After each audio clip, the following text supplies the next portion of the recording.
주님께서는 주님을 지키라고 하지 않으셨습니다. 당신을 따르라고 하셨죠. 생각하는 신앙 우러나는 복음 믿음 향기.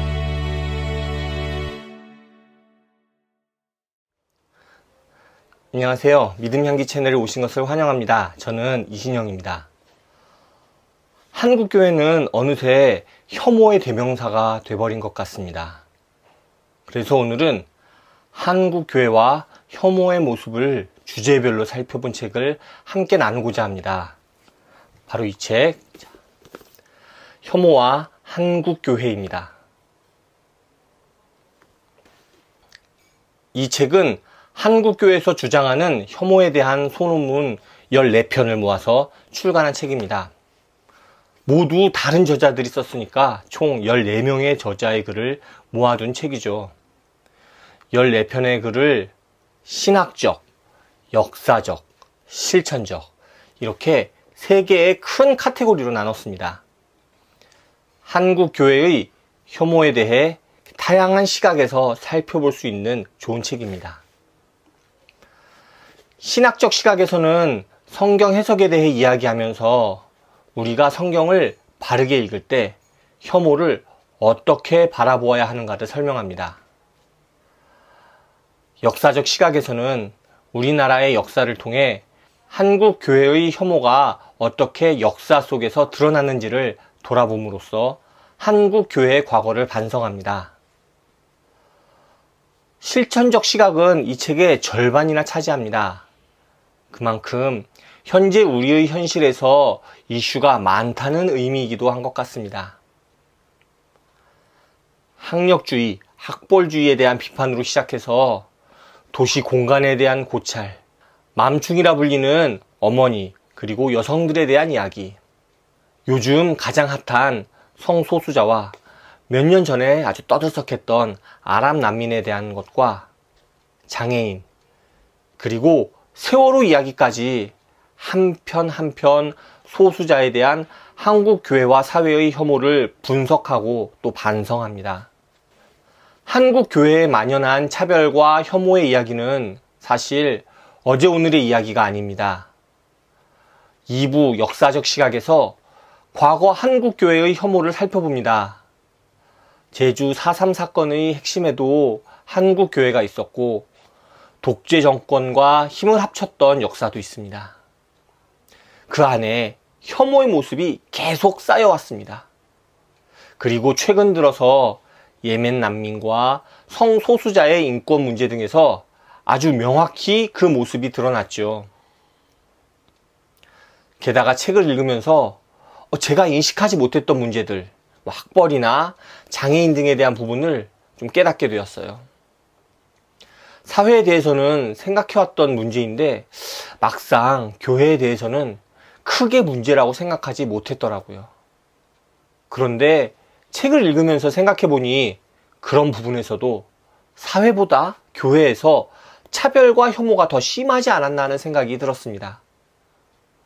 장애인의 경우 정말 장애인이 교회에 나오는 것은 쉽지 않은 일이죠. 장애인 편의시설이 어느 정도라도 갖춰진 교회는 거의 없고요. 일부 장애인 교회를 제외하면 말이죠. 지난 월요일 저녁에 기독교 대한감리회에서 이동환 목사님의 성소수자 축복 기도 사건에 대한 상소를 각하하기로 결정했다는 기사가 나오더라고요. 지난해 10월 말에 상소한 것을 이렇게 반년이 넘게 지나서 갑자기 말이죠. 또한 화요일에는 예수교 장로회 통합교단에서 평등법을 반대한다는 총회의 성명이 발표되기도 했습니다. 순간 오늘 소개한 이 책이 생각나더라고요. 아직도 한국 교회에는 혐오가 가득하다는 것을 여실히 보여주고 있다는 생각이 들었습니다. 어려움에 처한 소수를 위해 기꺼이 희생한 주님의 사랑은 다 어디로 가버렸을까요? 죄인을 위해 십자가에 달리신 주님의 낮아지심을 본받자는 구호는 단지 구호일 뿐인가요? 우리는 하나님을 지켜야 한다, 또 말씀을 지켜야 한다고 이야기하지만 주님께서는 주님을 지키라고 하지 않으셨습니다. 당신을 따르라고 하셨죠.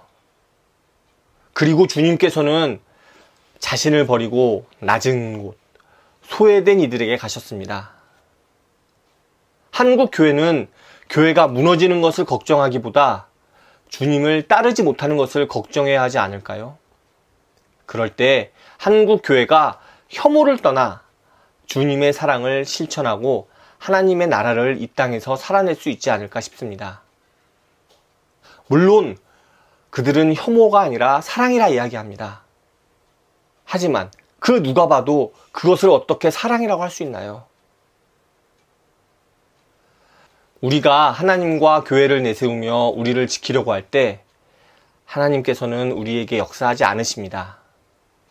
오히려 우리가 모든 것을 내려놓고 하나님의 말씀을 실천하며 살아갈 때, 즉 하나님의 교회마저도 내려놓고 낮은 이들과 함께 할 때 주님의 역사하심이 함께합니다.